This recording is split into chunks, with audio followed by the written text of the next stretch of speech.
Cet épisode a été réalisé dans le cadre du programme CEPAGE, porté par les communautés de communes de Haute-Gironde, dans le cadre du programme régional Santé-Environnement.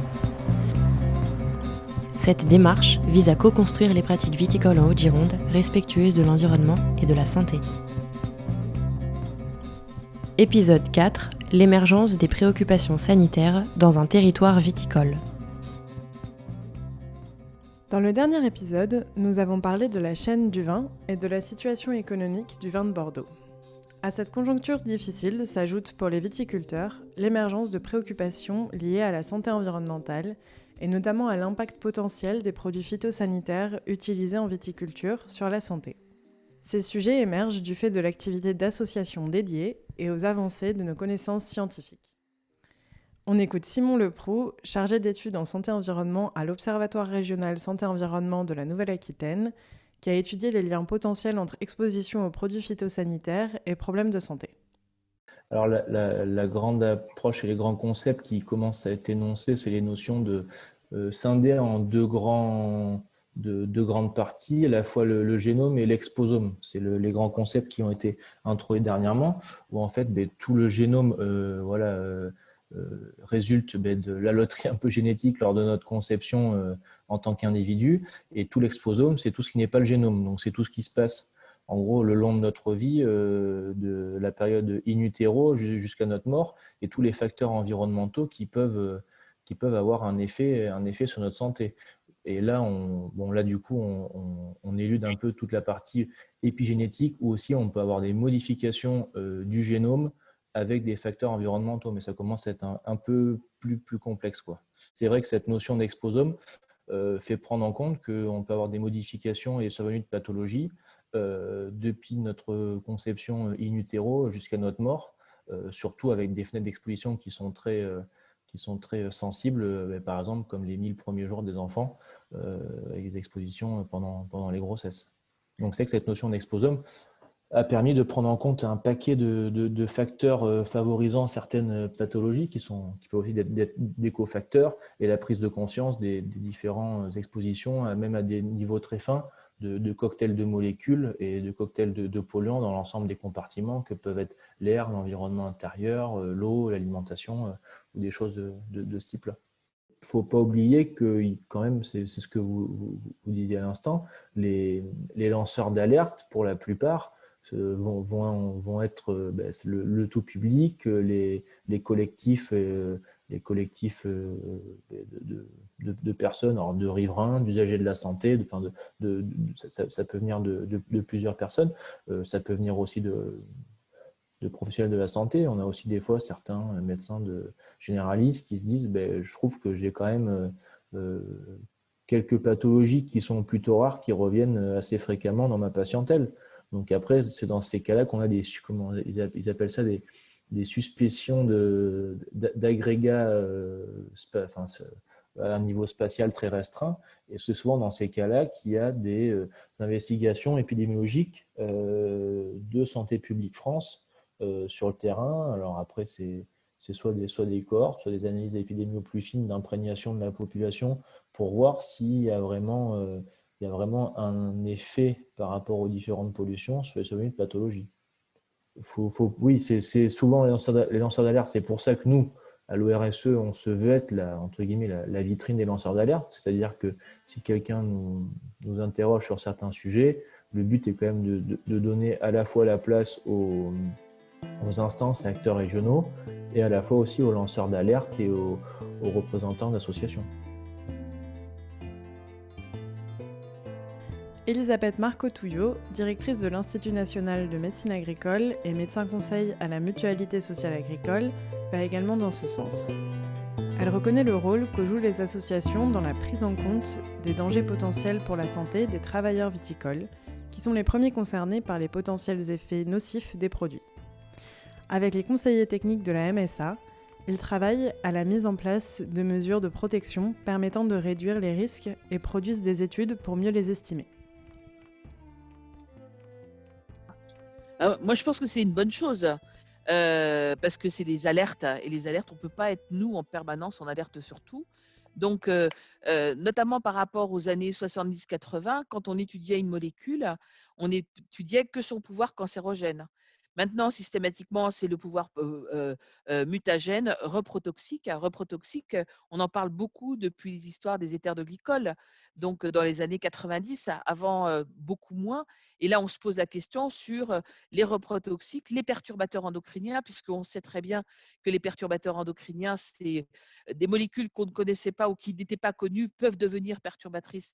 Ben, on découvre qu'elles sont perturbatrices endocriniennes et que la dose ne fait pas le poison. Là, il peut y avoir, ça peut être perturbateur endocrinien à des toutes petites doses. Et donc, ça, c'est quand même grave. Et je pense qu'on a tout à fait raison de se pencher sur ce problème et d'autoriser de moins en moins de produits à partir du moment où on sait qu'ils sont perturbateurs endocriniens. Et puis, tout ça, ça se fait aussi avec le temps. C'est-à-dire que les produits qui ont été pulvérisés dans les années 70 donnent les cancers d'aujourd'hui ou donnent les pathologies d'aujourd'hui. De la même manière, les perturbateurs endocriniens, ils impactent directement peut-être sur les cancers de la prostate, sur les cancers du sein, mais ils vont peut-être aussi impacter la progéniture. Et la progéniture, ça va être nos enfants, mais ça va peut-être aussi nos petits-enfants. Et donc, il faut vraiment se préoccuper quand il y a une anomalie de la spermatogénèse ou quand il y a, et que vous le transmettez, ou qu'il y a un retard de croissance, des problèmes de genre qui se font au développement et avec des retards de développement staturopondéral chez les enfants ou psychomoteurs, ça interroge quand même beaucoup. Donc, je pense qu'on a raison de le faire. Il faut essayer de le faire de manière scientifique et pas passionnelle, et qu'on soit toujours dans le dialogue. Et la MSA essaye justement de toujours être en contact avec ces associations pour être dans le dialogue et surtout pas rester dans son précaré. Je pense que le pire de tout, c'est de ne pas communiquer. Et donc, la MSA a mis en place des outils pour communiquer systématiquement dès qu'il y a une interrogation et pas faire l'autruche et pas dire on verra bien plus tard. Je pense qu'on est très, très sensibilisé à ça et on travaille à la Caisse centrale, on travaille beaucoup à ce niveau-là. Donc, le régime agricole a des maladies professionnelles qui sont spécifiques, qui ne sont pas du tout les mêmes que celles du régime général. Et donc, on a très récemment créé 2 tableaux de maladies professionnelles qui sont le Parkinson et les hémopathies malignes, parce qu'on a un faisceau d'arguments. Les maladies professionnelles, ça s'appuie sur des arguments scientifiques, certes, mais c'est aussi une volonté des partenaires sociaux. Et donc, c'est voté par les partenaires sociaux et finalisé par le ministère de l'Agriculture pour ce qui concerne nos maladies professionnelles. Donc, c'est sûr qu'il y a des arguments scientifiques, mais il y a d'autres arguments aussi qui sont des arguments épidémiologiques, des arguments toxicologiques. Enfin, il y a tout un faisceau d'arguments qui fait qu'on crée, à la demande des partenaires sociaux, des maladies professionnelles. Et pour ce qui est des pesticides, pour les tableaux de maladies professionnelles, le Parkinson et les lymphomes, au départ, pour le Parkinson, c'était tout pesticide confondu. Pour le lymphome, c'était seulement certains pesticides. Et puis, on s'est rendu compte que, qu'au fur et à mesure donc, des années, tous les produits qui étaient listés dans le tableau pour les hémopathies disparaissaient et que dans 10 ans, finalement, il n'y aurait plus de question de délivrer. Donc, on ne pourrait plus déclarer ces maladies professionnelles puisque les produits n'existeraient plus. Et c'est pour ça qu'il y a eu modification à la demande des partenaires sociaux en 2019 et que pour le Parkinson comme pour les hémopathies malignes concernées par les tableaux, c'est tout pesticide confondu. Donc là, il n'y a pas une classe de pesticides en particulier et que l'exposition soit directe ou indirecte. C'est-à-dire que non seulement ça va être la personne qui a manipulé les pesticides, parce qu'il les a appliqués, parce qu'il les a stockés, parce qu'il les a transportés, mais aussi celui qui a travaillé dans des vignes qui ont été traitées. C'est-à-dire qu'on prend en compte tout ce qu'on appelait les travailleurs en rentrée, qu'on ne prenait pas en compte avant. Maintenant, toutes ces personnes-là, si jamais vous n'avez été que petites mains en vigne et que vous faites une maladie de Parkinson dans les délais qui sont impartis et que vous avez travaillé plus de 10 ans, eh ben, vous serez reconnu en maladie professionnelle. Donc ça, c'est quand même, cette exposition indirecte, cette reconnaissance, elle est quand même très importante. c'est sûr qu'une maladie professionnelle, ou un cancer professionnel n'est pas dû à une substance en particulier, ou si ça pouvait se voir effectivement, par exemple, avec l'arsenic qui était utilisé en viticulture, mais qui n'est plus autorisé depuis 2001, et qui pouvait provoquer différents types de cancers de la peau, des cancers du poumon, des voies urinaires, cancer du foie. Et donc, ce produit était donc cancérogène avéré chez l'homme, a été retiré et d'interdiction de vente et d'utilisation immédiatement en novembre 2001. Actuellement, donc, il n'y a plus de substances en circulation qui sont connues pour être directement responsables de cancer. Par contre, maintenant, on a des faisceaux d'arguments sur des activités ou sur l'utilisation de produits phytosanitaires en général. On peut peut-être arriver, même quelquefois, à dire que ce sont soit des insecticides, soit des herbicides qui sont plus représentés pour certains types de pathologies. Mais c'est très difficile de dire c'est tel produit qui a provoqué telle maladie. C'est plutôt un faisceau d'arguments sur des données d'exposition, de durée d'exposition, d'intensité d'exposition, d'absence de protection, et puis des données bibliographiques, épidémiologiques que vous pouvez avoir dans le monde entier, qui vont dire que probablement cette pathologie est en rapport avec le travail et en rapport avec l'exposition aux pesticides. Dans les CMR, vous avez, selon la législation européenne, vous avez 1A, 1B et 2. 1A, c'est avéré chez l'homme. 1B, c'est en grossissant, hein, c'est avéré chez l'animal, mais c'est suspecté chez l'homme, mais ce n'est pas avéré. Et puis vous avez catégorie 2, où c'est susceptible de provoquer le cancer. C'est-à-dire qu'il y a quelques petites données qui nous font sentir que peut-être, probablement, ce sera classé plus tard comme cancérigène et qu'il faut y faire attention, mais on n'a pas encore de preuves. Et c'est ce qui se passe actuellement en agriculture. Vous n'avez plus de cancérogènes 1A et 1B qui sont en circulation. On n'a plus que des produits de catégorie 2, au moins pour les cancérogènes.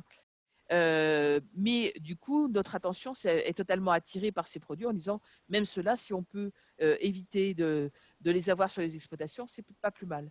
Tous les 1A, 1B, vous avez une obligation de substitution par un autre produit qui a une classification moins dangereuse.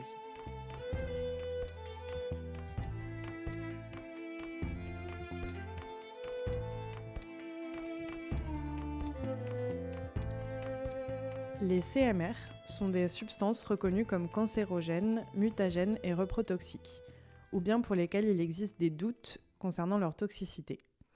Elles font l'objet d'une réglementation particulière. Face à l'amélioration des connaissances, les modes de travail changent. On écoute Marc Bidot, conseiller en prévention à la Mutualité sociale agricole de Gironde. Si on regarde un peu au niveau de la prévention des risques professionnels, il y a une évolution, une prise de conscience depuis une vingtaine d'années sur le risque chimique notamment, de se protéger et de mettre en place notamment tout ce qui est mesures d'hygiène qui sont nécessaires. Tout ce qui était douche après les traitements, ne pas fumer, ne pas boire, ça c'est les choses, on sent que dans les mentalités ça a évolué. En termes de prévention, si on se dit je vais faire de la prévention en mettant directement une combinaison, un équipement de protection individuelle, en général on se trompe. Ce qu'on dit nous en termes de prévention, c'est que l'équipement de protection individuelle, c'est le dernier rempart à utiliser pour se protéger. Il y a énormément de choses à faire en amont pour avoir une protection au travail qui soit efficace. Vous allez avoir, en termes de prévention, on va déjà faire de la prévention en choisissant ses produits. Pour des produits à efficacité égale, on va essayer de choisir des produits qui sont moins toxiques. Ça, c'est quelque chose qui se fait énormément en agriculture, qui s'est fait beaucoup par le passé, tout simplement parce qu'il y a eu énormément de molécules chimiques qui ont été retirées du marché. Vous avez aussi les cahiers des charges des clients, pour certains clients qui exigent, notamment sur le thème des CMR, hein, l'absence de produits CMR, même de niveau 2, lors des traitements. Vous avez aussi qui va rentrer en compte la sensibilité du viticulteur, c'est-à-dire que d'un viticulteur à l'autre, ils ne vont pas avoir la même ils vont pas avoir la même attention sur le choix de leurs produits. Certains vont plus faire confiance aux techniciens qui va les conseiller. D'autres vont leur faire confiance, mais vont plutôt orienter leur choix sur des produits qui auront un impact moins important sur leur santé. Pour tous ceux qui vont intervenir dans les vignes après les traitements, donc tous les travailleurs manuels dans les vignes. Donc pour ça, il y a eu mis en place des délais de réentrée. Donc au niveau national, ces délais de réentrée datent de 2006. En Gironde, ils datent même d'avant 2006. Et du coup, ces délais de réentrée au niveau national nous disent que quel que soit le produit, il faut attendre au moins 6 heures avant de pouvoir rentrer dans la parcelle. En Gironde, ce n'est pas 6 heures, c'est 12 heures, puisque c'était la convention collective des exploitations agricoles qui avait défini cette notion de 12 heures. Après, en fonction des phases de risque de certains produits, le délai de rentrée en parcelle va passer de 12 heures à 24 heures, voire 48 heures. Dans ce contexte d'incertitude sur l'impact sanitaire des pratiques viticoles, on assiste à l'émergence de questionnements des riverains habitant les zones limitrophes des vignes concernant l'impact des traitements sur leur santé. Ces préoccupations sont encore renforcées du fait de la situation géographique particulière de la Haute-Gironde. On écoute 2 élus locaux nous présenter les spécificités de leur territoire. Donc Lydia Hérault, je suis présidente de la communauté de communes de l'Estuaire, mais également élue régionale en charge de la viticulture et des spiritueux. J'habite en Haute-Gironde depuis plus de 20 ans, sur un territoire effectivement qui est un territoire viticole de Gironde, qui est situé presque qui va de Saint-André-de-Cubzac jusqu'à la limite des Charentes-Maritimes. Un territoire viticole composé principalement des appellations Blaye-Côte de Bordeaux, Bourg, Bordeaux et Bordeaux supérieur, et où l'économie viticole est importante pour ce territoire, en tant qu'économie effectivement, mais en tant que paysage, complètement, ça fait partie de l'identité et de l'ADN de ce territoire.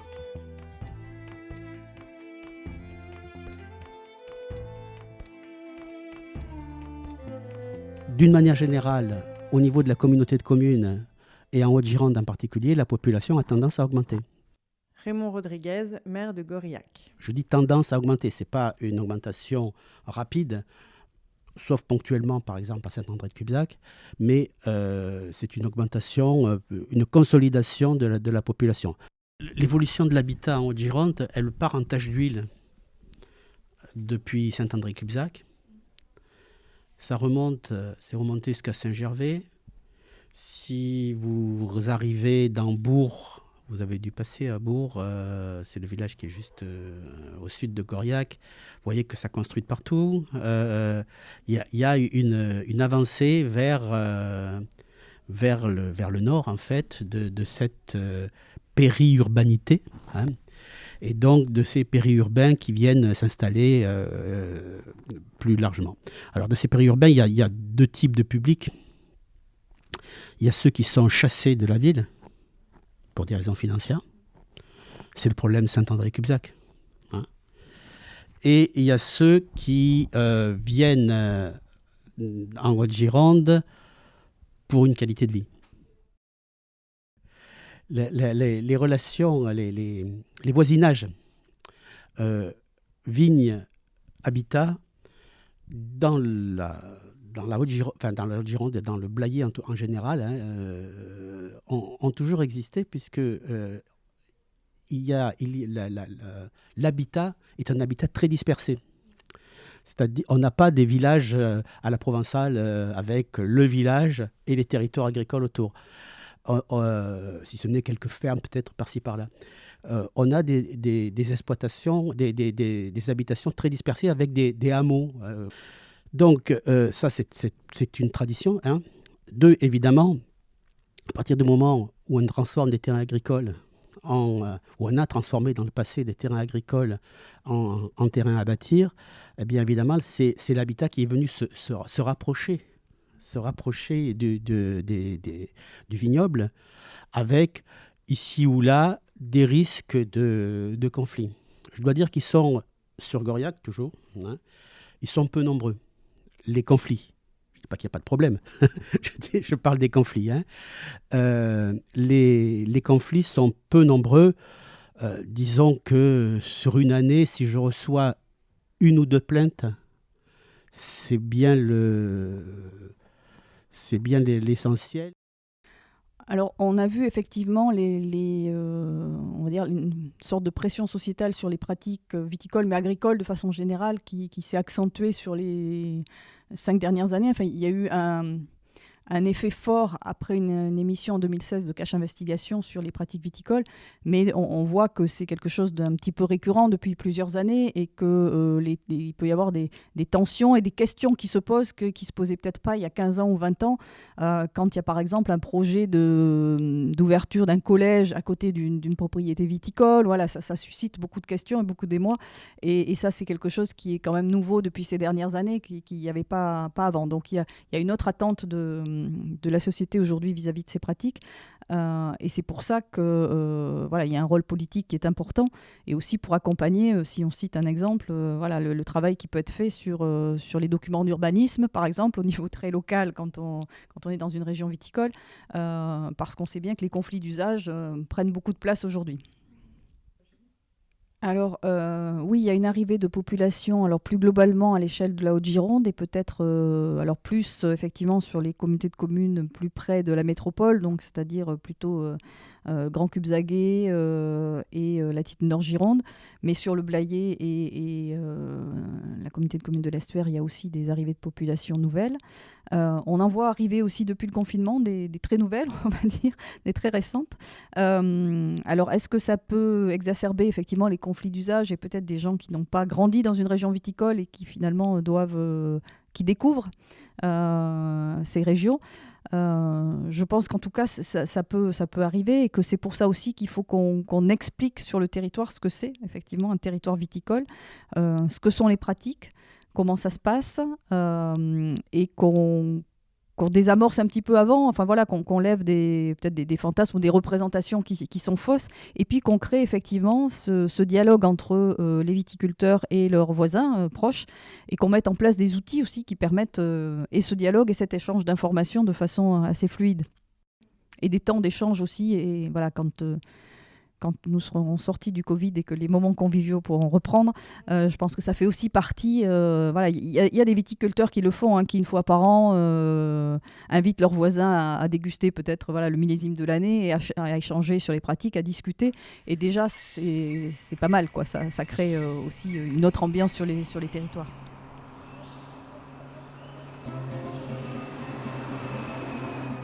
Dans ce contexte, les tensions apparaissent parfois entre riverains et viticulteurs. Sous quelle forme? Qu'est-ce que cela implique pour les habitants? Comment les apaiser?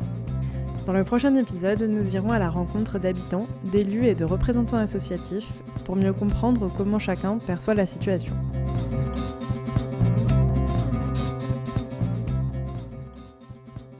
Cet épisode a été réalisé dans le cadre du projet Cépage.